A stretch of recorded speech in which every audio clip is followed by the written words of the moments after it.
प्राचीन भारत के इतिहास से जैन धर्म और बौद्ध धर्म के कुछ एमसीक्यूज। तो हम पहला प्रश्न बोलते हैं, भारत का कौन सा क्षेत्र एक समय अवंतिका के नाम से जाना जाता था? इसका सही आंसर है मालवा।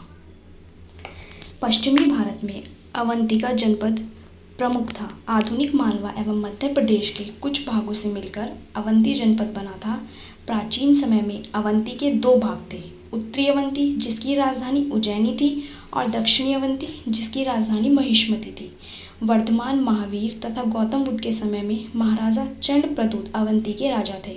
अवंती बौद्ध धर्म का प्रमुख केंद्र था। तो इसका सही आंसर हुआ मालवा। आइए चलते हैं दूसरे क्वेश्चन पर। किस प्रकार का मृदभांड भारत में द्वितीय शहरीकरण के प्रारंभ का प्रतीक माना गया है? इसका सही आंसर है उत्तरी काले पॉलिशयुक्त बर्तन। उत्तरी काले पॉलिशकृत बर्तन का मृदभांड भारत में द्वितीय शहरीकरण के प्रारंभ का प्रतीक माना गया है। पुरातत्व के अनुसार ईस्वी पूर्व 6ठी शताब्दी उत्तरी काला पॉलिशदार मृदभांड द्वितीय शहरीकरण अवस्था का आरंभ काल है। इस मृदभांड को NPBW northern black polished where भी कहते हैं। NVPW काल में ही गंगा के मैदानों में नगरीकरण की शुरुआत हुई। यह भारत का द्वितीय नगरीकरण कहलाता है। तो इसका सही आंसर हुआ सेकंड, उत्तरी काले पॉलिशयुक्त बर्तन।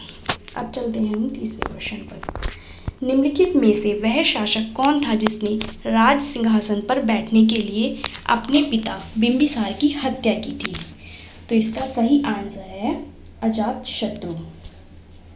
प्राचीन भारत में मगध का राजा अजातशत्रु हर्यक वंश था, जिसने सिंहासन पर बैठने के लिए अपने पिता महाराज बिंबिसार की हत्या की थी। अजातशत्रु को पितृहंता भी कहा जाता है। अब चलते हैं, इसका सही आंसर हुआ अजातशत्रु। अब चलते हैं हम फोर्थ क्वेश्चन पर। जैनियों के पहले तीर्थकर कौन थे? इसका सही आंसर है ऋषभ। जैन धर्म के 24वें तीर्थकर महावीर स्वामी को ही जैन धर्म का वास्तविक संस्थापक माना जाता है, किंतु कुछ जैन अनुयायी प्रथम तीर्थकर ऋषभ देव को जैन धर्म का संस्थापक मानते हैं। तो इसका सही आंसर हुआ ऋषभ देव। अब चलते हैं हम फिफ्थ क्वेश्चन पर। राजस्थान में माउंट आबू पर दिलवाड़ा मंदिरों का निर्माण निम्नलिखित में से किस धर्म के अनुयायियों द्वारा किया गया था? इसका सही आंसर है सेकंड, जैन धर्म। राजस्थान में माउंट आबू के दिलवाड़ा मंदिरों का निर्माण जैन धर्म के अनुयायियों द्वारा कराया गया। माउंट आबू पर्वत श्रृंखलाओं के ऊपर संगमरमर द्वारा निर्मित मंदिरों का एक समूह है। यहाँ के विमल, तेजपाल और वास्तुपाल मंदिरों में जो शैली अपनाई गई है वह है 13वीं सदी की। वह खजुराहो की वास्तु शैली से भिन्न नहीं है। ऊंचे वेदिकाओं पर इन मंदिरों के शिखर अनेक लघु बुर्जियों से सज्जित हैं। इस शैली की सबसे बड़ी विशेषता अति सूक्ष्म और खूबसूरत सज्जा है। भगवान आदिनाथ अथवा प्रसिद्ध दिलवाड़ा मंदिर अपने समूह का सबसे प्रसिद्ध मंदिर है। तो इसका सही आंसर हुआ जैन धर्म। अब चलते हैं हम 6th क्वेश्चन पर। महावीर की माता कौन थी? तो महावीर की माता थी त्रिशला। महावीर का जन्म 559 ईस्वी पूर्व के लगभग वैशाली के निकट कुंड ग्राम में हुआ था। उनके पिता सिद्धार्थ घातक क्षत्रियों के संघ के प्रधान थे, जो वज्जी संघ का एक प्रमुख सदस्य था। उनकी माता त्रिशला वैशाली के लिच्छवी कुल के प्रमुख चेटक की बहन थी। तो इसका सही आंसर हुआ त्रिशला।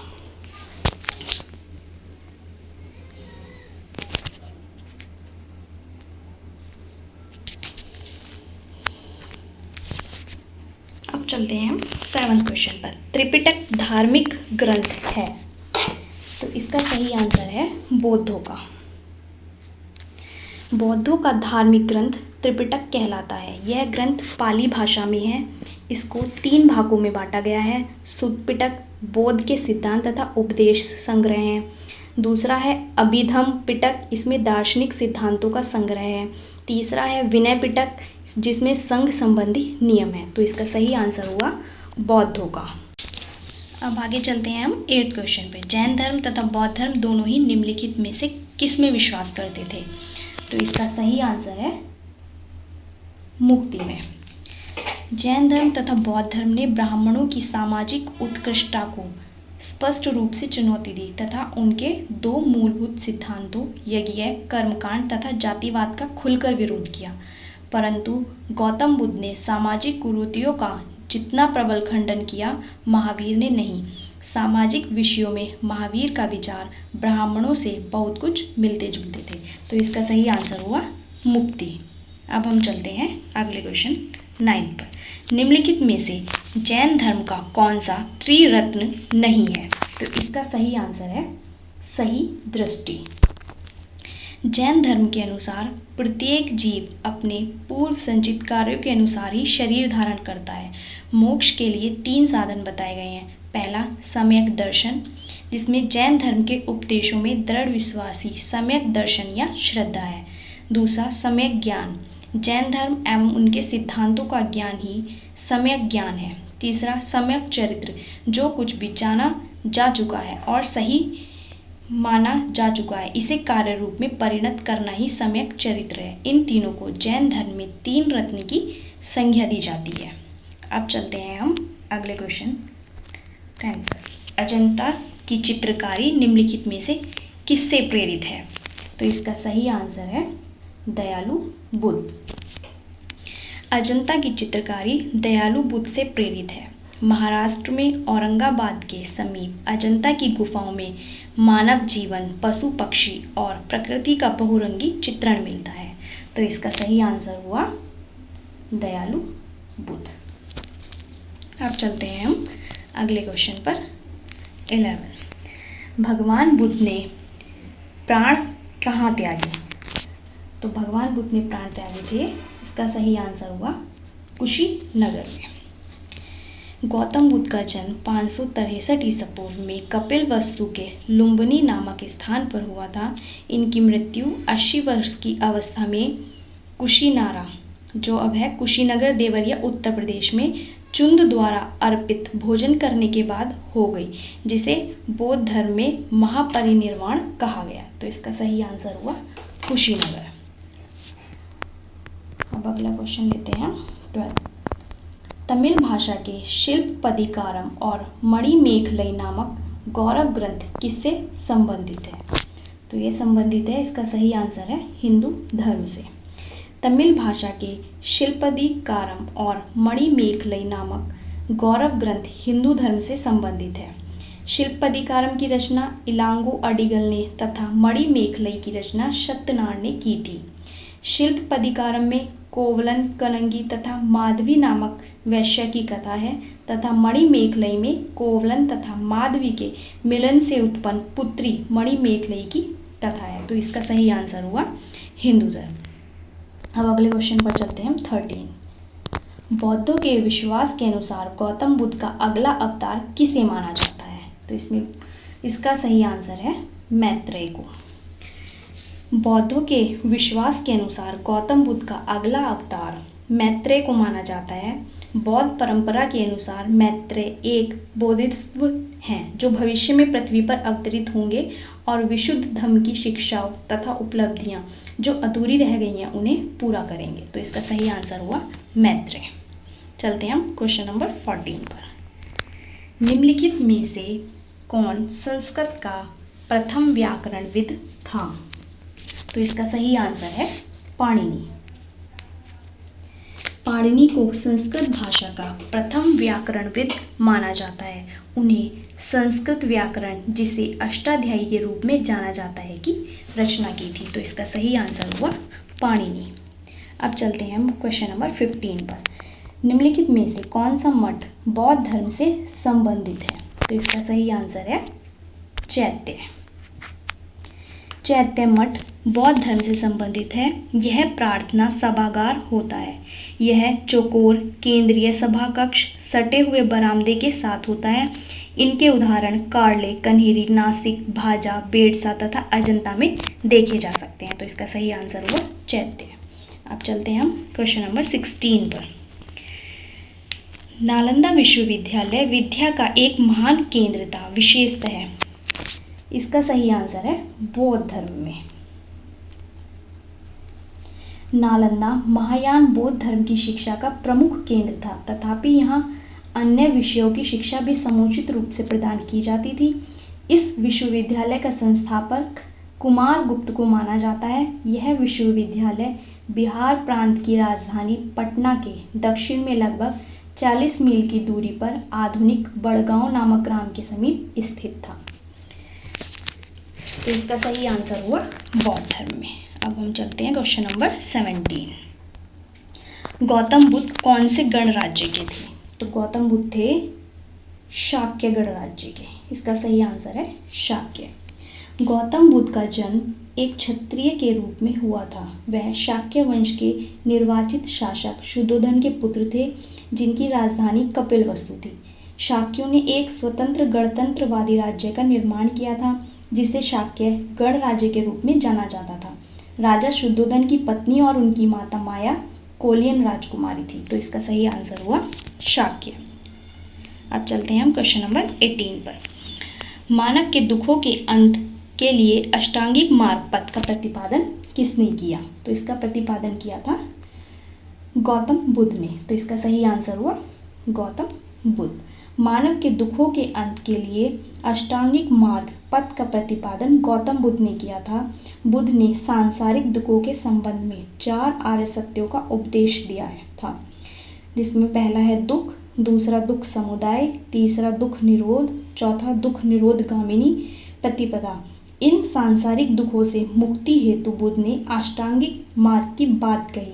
ये साधन है सम्यक दृष्टि, सम्यक संकल्प, सम्यक वाणी, सम्यक कर्मांत, सम्यक आजीव, सम्यक व्यायाम, सम्यक स्मृति एवं सम्यक समाधि। तो इसका आंसर हुआ सही गौतम बुद्ध। चलते हैं हम क्वेश्चन नंबर 19 पर। बौद्ध धर्म ने समाज के 2 वर्गों को अपने साथ जोड़कर एक महत्वपूर्ण प्रभाव छोड़ा। ये वर्ग थे, इसका सही आंसर है स्त्रियां एवं शूद्र। बौद्ध धर्म ने समाज के 2 वर्गों को अपने साथ जोड़कर एक महत्वपूर्ण प्रभाव छोड़ा। ये वर्ग थे स्त्रियां एवं शूद्र। ब्राह्मण धर्म ने इन दोनों को एक ही दर्जे में रखा, जबकि बौद्ध धर्म ने इन दोनों को काफी उत्थान कर समाज में सबके बराबर ला दिया। तो इसका सही आंसर हुआ स्त्रियां एवं शूद्र। चलते हैं क्वेश्चन नंबर 20। बौद्ध धर्म में बुल का संबंध बुद्ध के जीवन की किस घटना के साथ है? तो बुल का संबंध है इसका सही आंसर हुआ फर्स्ट जन्म। बौद्ध धर्म में कमल एवं सांड यानी कि बुल का संबंध बुद्ध के जन्म से है। घोड़ा का गृह त्याग से, पीपल बोधि वृक्ष का ज्ञान से, पद चिन्ह का निर्वाण से तथा स्तूप का मृत्यु से है। तो इसका सही आंसर हुआ जन्म। चलते हैं हम क्वेश्चन नंबर 21। बुद्ध का अर्थ है, तो बुद्ध का अर्थ है ज्ञान प्राप्त। इसका सही आंसर हुआ ज्ञान प्राप्त। सिद्धार्थ को 35 वर्ष की आयु में वैशाख पूर्णिमा की रात एक पीपल के वृक्ष के नीचे ज्ञान प्राप्त हुआ। अब उन्होंने दुख तथा उसके कारणों का पता लगा लिया। इस समय से वे बुद्ध नाम से विख्यात हुए। बुद्ध का अर्थ है ज्ञान। तो इसका सही आंसर हुआ ज्ञान प्राप्त। चलते हैं हम नेक्स्ट क्वेश्चन 22। अशोक ने किस बौद्ध साधु से प्रभावित होकर बौद्ध धर्म अपनाया? तो इसने किससे हुआ था? बौद्ध साधु उपगुप्त। इसका आंसर है उपगुप्त। दिव्यावदान के अनुसार अशोक को बौद्ध धर्म में दीक्षित करने का श्रेय उपगुप्त नामक बौद्ध भिक्षु को दिया जाता है। तो इसका सही आंसर है उपगुप्त।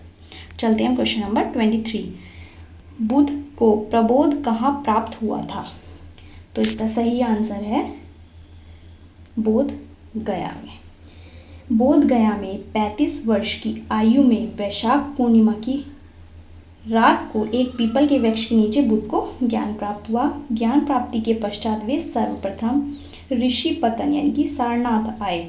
यही उन्होंने 5 ब्राह्मण सन्यासियों को अपना पहला उपदेश दिया। तो इसका सही आंसर हुआ बोध ज्ञान। अब हम चलते हैं क्वेश्चन नंबर 24 पर।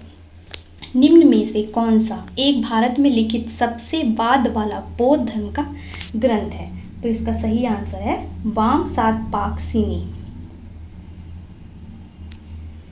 यानी कि प्रश्नानुसार वामसातपाकसिनी भारत में उत्पन्न सबसे बाद वाला बौद्ध धर्म का ग्रंथ है। तो इसका सही आंसर हुआ वामसातपाकसिनी।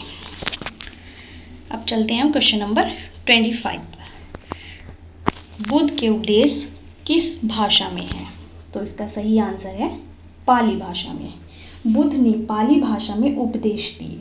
उस समय उत्तर भारत में देशी भाषा बोली जाती थी। प्राचीन बौद्ध धार्मिक ग्रंथों की भाषा पाली थी। त्रिपिटक बुद्ध के उपदेशों का संग्रह है जिसे पाली भाषा में लिखा गया है। यह बुद्ध के उपदेशों के 3 खंडों विनय पिटक, सुत्त पिटक और अभिधम्म पिटक से मिलकर बना है। तो इसका सही आंसर है पाली भाषा। तो ये थे हमारे 25 क्वेश्चन। आगे के MCQs हम अपनी नई वीडियो में देंगे। तब तक के लिए आज्ञा दीजिए। धन्यवाद।